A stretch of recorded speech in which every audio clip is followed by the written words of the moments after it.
Welcome back to Tales by AF. In today's story, we explore how far one stepmother went to sabotage her stepson's relationships just to protect money and a business.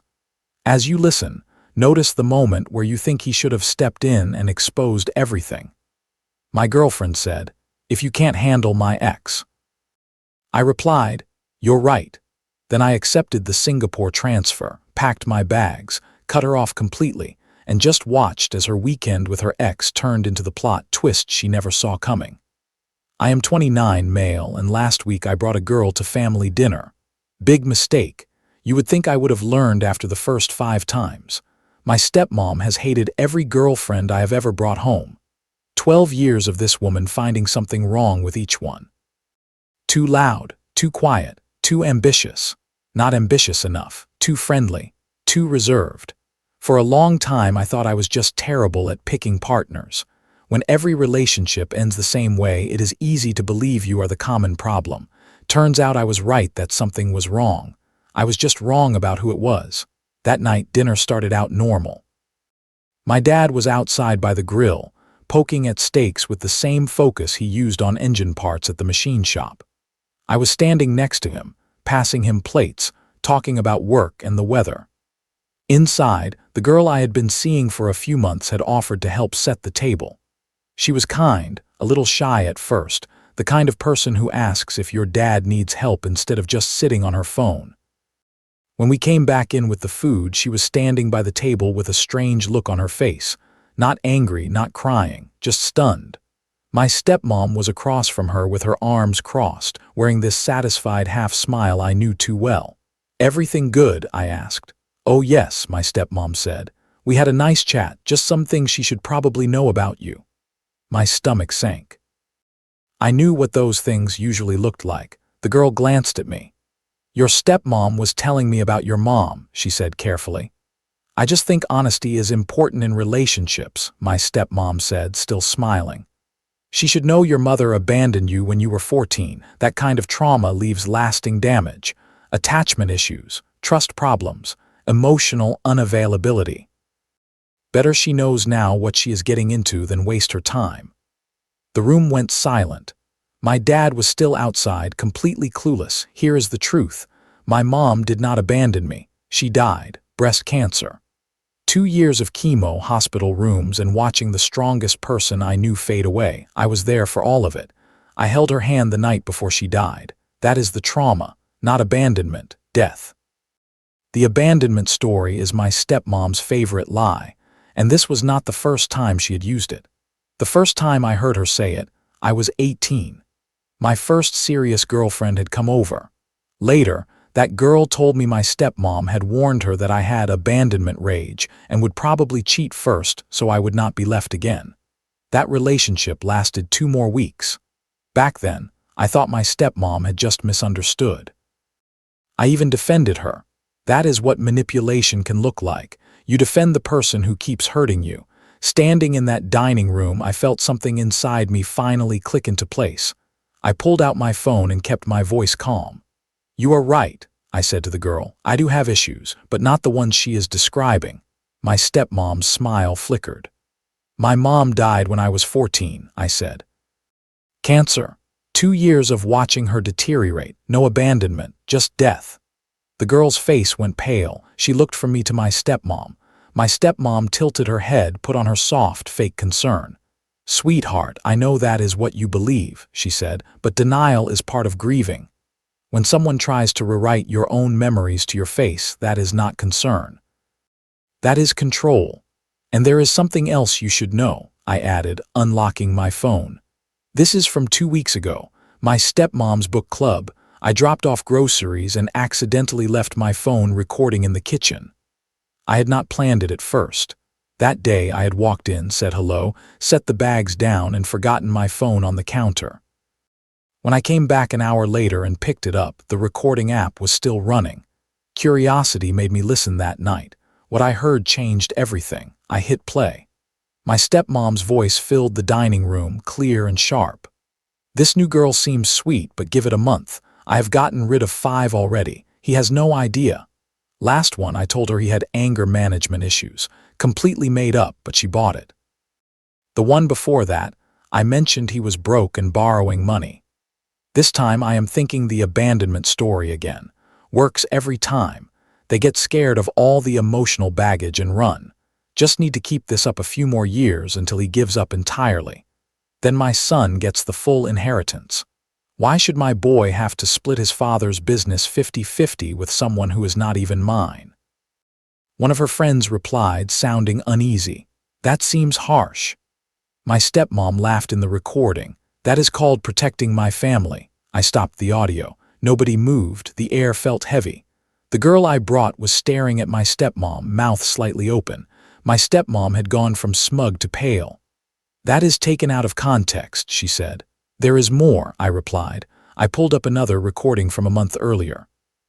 Family dinner. I had gone to the bathroom and left my phone on the counter. My stepmom was talking to her sister.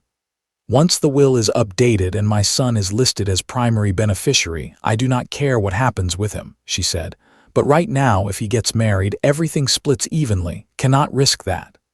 I stopped the recording. The girl grabbed her purse. I need to leave, she said quietly.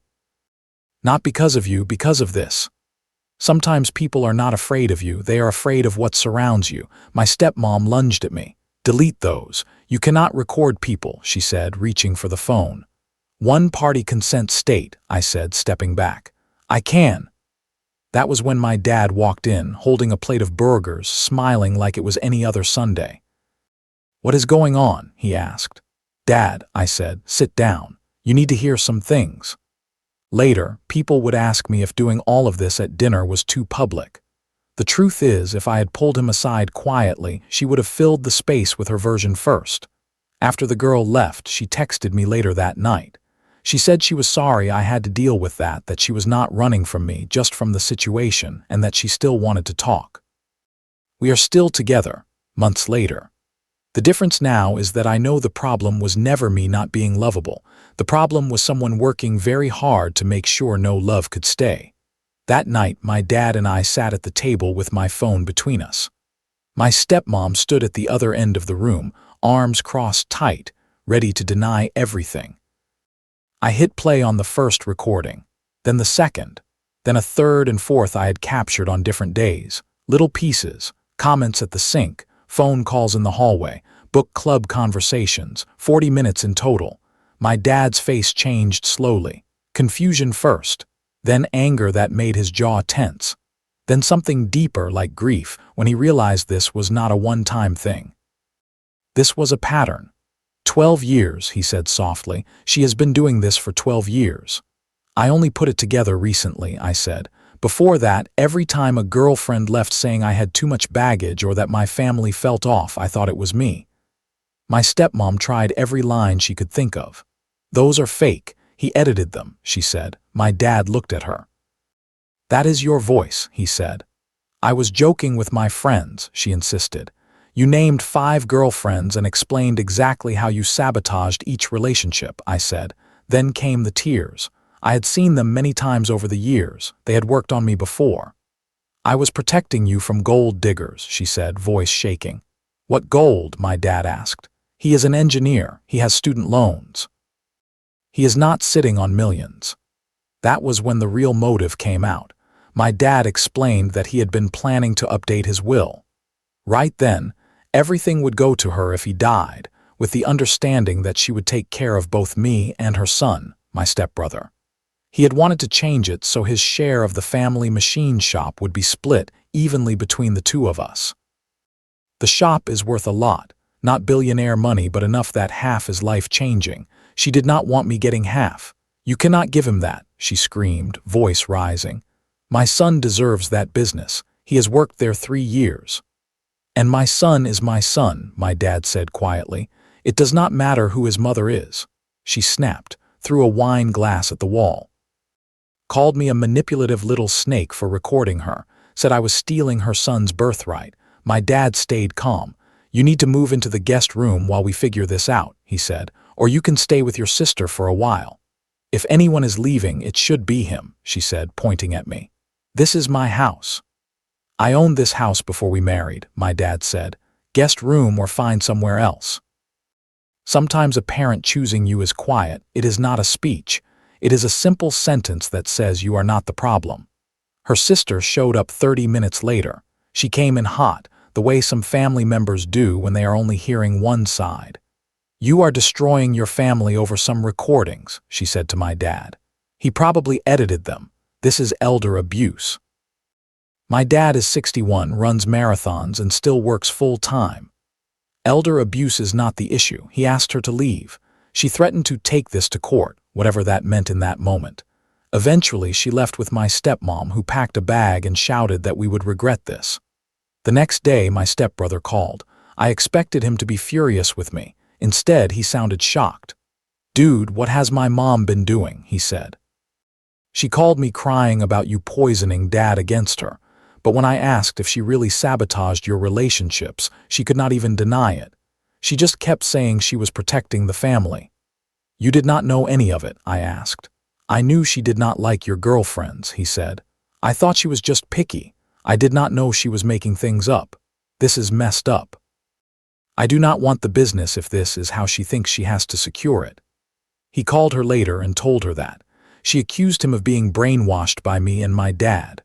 When someone starts losing control, they often call honesty brainwashing.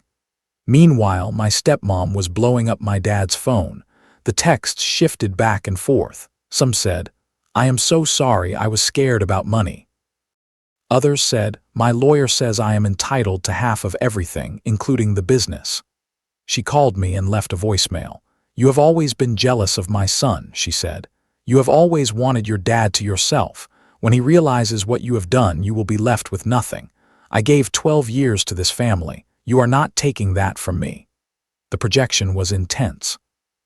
She described her own behavior and attached my name to it. My dad met with a divorce lawyer and asked me to come with him. The recordings were evidence and I was a witness. She started telling everyone her version, that I had trapped her with illegal recordings, that I was trying to steal my dad's money. Some of her friends believed her. Some had seen enough over the years to hesitate. Honestly, even with the drama, I felt lighter. 6 relationships had been sabotaged over 12 years. 6 women who left thinking I was damaged goods or that my family was too toxic. I had believed I was broken. Now I knew someone else had been carefully breaking things behind my back. About a week later, things escalated. First, she tried to get back into the house while my dad was at work. She still had her key. She did not know he had changed the locks. The doorbell camera caught her trying the key, then kicking the door and yelling about being locked out of her own home. My dad sent the footage to his lawyer. Then she filed a police report, claiming I had been harassing and threatening her. Completely false. I had not contacted her at all since she left. A cop showed up at my apartment. He looked tired, like he had seen this type of situation before. He asked to talk. I showed him my phone, no calls or texts from me to her. Then I played the voicemail where she threatened me, saying I would be left with nothing. He nodded. "Keep records," he said. "If she files false reports again, you can pursue charges." 2 days later, she came to my apartment. The doorbell camera recorded everything. She knocked for 10 minutes while I sat on the couch, staying silent. Then she started yelling through the door. "I know you are in there," she shouted. "Tell your father the truth. Tell him you edited those recordings. You are destroying my family." Her family, not ours. I forwarded the video to my dad and his lawyer. Then she went after my job. She somehow found my work email and sent a message to my supervisor, claiming I was engaged in illegal surveillance and harassment, and that she was concerned about my mental stability. My supervisor called me into his office, looking uncomfortable. He turned his monitor so I could read the email. I took a breath, then walked him through the entire situation.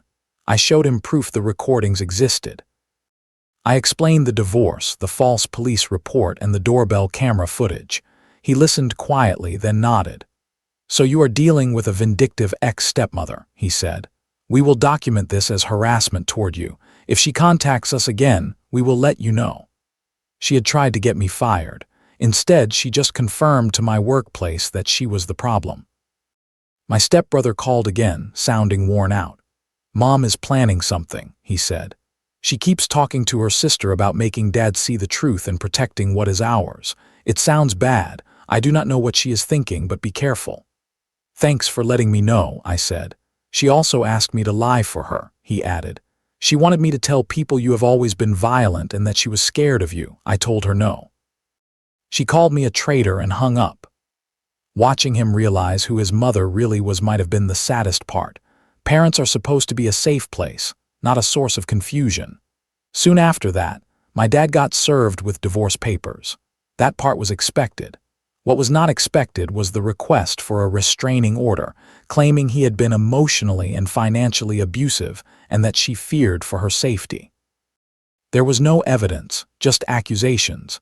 My dad's lawyer responded with everything: our recordings, the doorbell footage, the false police report, statements from my stepbrother about her behavior. At the same time, something else had been bothering me. Why was she so obsessed with that business inheritance? Why was she willing to risk everything for it? I started looking at the company's financial records. I helped my dad sometimes with spreadsheets and minor accounting, so I had access to the basic books. I noticed regular payments to a vendor I did not recognize. Precision Consulting Services, about $2,000 a month. For 2 years, I called my dad. "Who is Precision Consulting Services?" I asked. There was a long pause. "Never heard of them," he said. "They have been getting paid from the business account," I said. $2,000 a month for 2 years. That is almost $50,000. He went quiet. "Find everything you can," he said. I checked the public business records. Precision Consulting was registered to a P.O. box. The license was under my stepmom's maiden name. The bank account tied to those deposits was a joint account shared by her and her sister. She had not just tried to control the inheritance. She had been stealing from the business for 2 years. I showed my dad the documents, the transaction list, and the registration. He stared at them for a long time. "Send everything to my lawyer," he said. His lawyer called her lawyer that night and laid it out clearly. They had evidence of embezzlement. If she did not drop the restraining order and agree to reasonable divorce terms, they would file criminal charges. The next day, her lawyer withdrew from her case. The day after that, she showed up at my dad's house again. He talked to her through the closed door while the Ring camera recorded every word. "You cannot do this," she said. "That money was compensation. I managed that business." "You stole from me for 2 years," my dad said. "I earned it," she said. "You never paid me. I give up everything for you." "You asked to help with bookkeeping because you wanted to be involved," he said. "I let you. That was not a paid position. And you sabotaged my son's life for 12 years. You tried to manipulate the inheritance. You stole $50,000. And you are acting like the victim." She started crying again, loud and theatrical. "I was trying to secure our future," she said. "Your son never appreciated what I did. I raised him." "You met him when he was 17, he said. "You did not raise him." "I deserve half that business," she shouted. "You will get whatever the court says after they see the embezzlement evidence," he replied. "Leave." She left, still yelling down the driveway about taking everything. At the restraining order hearing, things did not go well for her. She came with a new, cheap lawyer.